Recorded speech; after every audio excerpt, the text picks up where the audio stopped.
Pero hablando de democracias, Gonzalo, a nivel internacional pareciera que volviéramos a estar viviendo la época de la Guerra Fría. Yo no sé si estamos caminando hacia allá.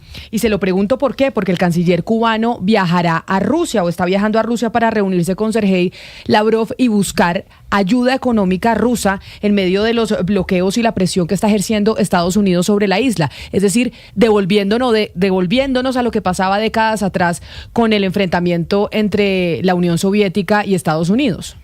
Lo que pasa es que aquí tiene que agregar un país más, ¿no? España. Antes de que el canciller cubano llegara a Moscú, porque ya llegó a Moscú, Camila, el canciller hizo una parada en Madrid. Y no sabemos si se reunió con Pedro Sánchez, pero sí estuvo en Madrid tocando las puertas para solicitar ayuda económica, para solicitar ese apoyo que tal vez la isla no ha tenido luego de, digamos, la implementación de estas medidas mucho más fuertes que ha aplicado el gobierno de Estados Unidos. A ver, el señor Bruno Rodríguez ya se reunió con el señor Sergei Lavrov, dijo que ellos están en Moscú buscándole, digamos, una salida, sobre todo económica, a la situación que vive la isla, pero también dijo que Cuba está presta, Camila, a un diálogo respetuoso en igualdad de condiciones con cualquier país, incluso Estados Unidos. No obstante, afirmó: nosotros vamos a defender nuestra soberanía y nuestra independencia pese a las presiones de Washington. A ver, nosotros nos vamos a mantener inalterables en las políticas que estamos implementando y que hemos implementado. ¿Por qué? Porque nosotros somos soberanos e independientes.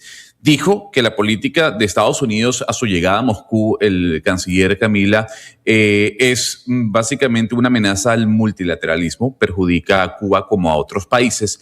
Pero hoy también salió una información en medios estadounidenses que más allá de lo que estamos viendo en Moscú, es que el señor Marco Rubio tendría conversaciones con uno de los miembros de los Castro que se encuentra en los Estados Unidos. A ver, no estaríamos hablando de conversaciones oficiales, sino estaríamos hablando de, digamos, un contacto directo con miras a ejercer más presión sobre la familia Castro, sobre, además, vale la redundancia, el futuro de la isla. La situación, ya lo hemos dicho, el turismo ha caído drásticamente, no hay gasolina para algunos vuelos y sobre todo aerolíneas como Conviasa, que viajaba diariamente a la isla desde Caracas, también canceló sus vuelos. Lo mismo ha pasado con Rusia. Gonzalo, ¿pero qué dijo Pedro Sánchez? ¿Va a ayudar España económicamente a Cuba o no? ¿Y va a ayudar Rusia económicamente a Cuba? ¿Y cómo lo van a hacer si esto implica un enfrentamiento con Estados Unidos? Porque Donald Trump ha sido clarísimo, cualquier país que ayude, pues ahí se va a tener a las consecuencias con nosotros. Bueno, a ver, Pedro Sánchez dijo que va a enviar, y su gobierno, 1 millón de euros, en este caso, Camila, 1.1 millones de dólares a Cuba en ayudas, sobre todo alimenticias. ¿Cómo lo hará? No lo sabemos. ¿Esto desafía a Donald Trump? Seguramente sí. Y lo mismo pasa con Rusia. A ver, Camila, hay formas como, digamos, las tiranías y las autocracias pueden tomar dinero de otra manera sin pasar por las sanciones de los Estados Unidos. Lo que dijo Pedro Sánchez luego de la llegada del canciller cubano es que nosotros vamos a ayudar en esta situación humanitaria que está viviendo Cuba. Y lo mismo ha dicho Moscú. Moscú no ha dicho cuánto va a ser el monto. España sí lo mencionó. ¿Cuál ha sido la respuesta de Estados Unidos sobre lo que ha dicho Pedro Sánchez? Hasta el momento no se han pronunciado. No se sabe entonces, pero ahí el mundo moviéndose o algunos países moviéndose frente a la situación que puede enfrentar Cuba, que es una crisis humanitaria, como ya lo dijo las Naciones Unidas, por cuenta de estos bloqueos que ha ejercido los Estados Unidos para poner presión y que haya un cambio de régimen, que es lo que han querido desde el sur de la Florida varios cubanos que han estado exiliados y que han tenido que irse de Cuba para los Estados Unidos. Son las 10 de la mañana, 52 minutos, pero ahora volvamos a las elecciones colombianas, porque resulta que hemos afrontado uno de los peores inviernos que hemos afrontado en los últimos años, y eso ha generado una inundación enorme en el departamento de Córdoba. Han sido ustedes testigos de la tragedia de lo que ha sucedido en esa región, pero en otras partes del país también está lloviendo.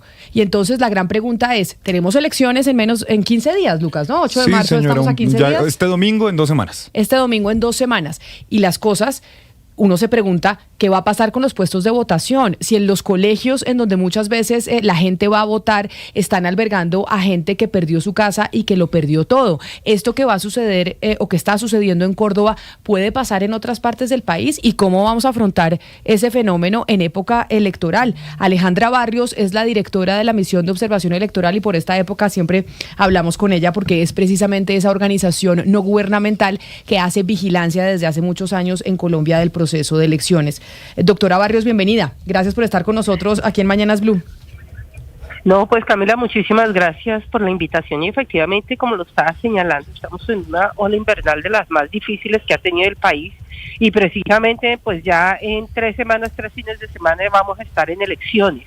Lo que hemos señalado desde la Misión de Observación Electoral, porque hoy entregamos un informe en la Comisión de Seguimiento Electoral que se va a hacer en Cúcuta, es que se pueden ver afectados 5,5 millones de ciudadanos, porque estamos hablando de al menos 7 subregiones donde hay alerta roja por parte del IDEAM.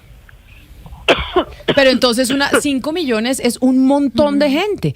Es decir, concentrémonos, usted nos dice, esto que está pasando en Córdoba puede pasar en otras partes del país, pero ¿cuál es la solución? Porque en Córdoba hay gente que seguro perdió hasta la cédula en medio de las inundaciones, porque es que perdió su casa, lo perdió todo. ¿Cómo se va a hacer para votar ahí? Pues mira, efectivamente, ¿qué está haciendo en este momento la Registraduría Nacional del Estado Civil? Que es una acción absolutamente importante.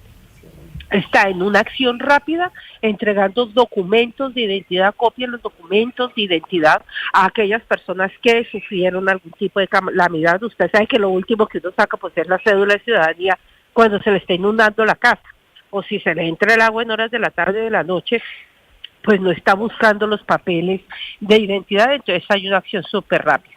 Hay 3 temas que obviamente son un reto gigantesco en términos de logística electoral, porque como te estaba señalando, estamos hablando casi del 14% del censo electoral que hay en el país, y casi 3,000 mesas de votación, que es el 15% de las mesas de votación que hay en el país. Entonces, los 3 retos grandes son: el primero de ellos, poder tener algunos lugares alternativos a las escuelas o coliseos, que es donde lo que usualmente funciona como albergues, donde los ciudadanos que han perdido sus bienes, sus enseres, terminan refugiados, que son colegios, son coliseos. Entonces se necesita buscar lugares alternativos, de manera particular en las zonas rurales, porque si no tocaría mover el puesto de votación a la cabecera municipal. El segundo gran reto tiene que ver con las vías terciarias, y además con las vías principales para llegar a algunos municipios como de La Mojana, que están completamente inundados, para poder transportar tanto de ida como para sacar el material electoral. No todo el material electoral, inclusive una minoría, es helicoportado. Entonces, ese es un segundo reto: cómo se instala el puesto de votación, y cómo se lleva y cómo se saca el material electoral. Esos son los retos, y yo sé que se está haciendo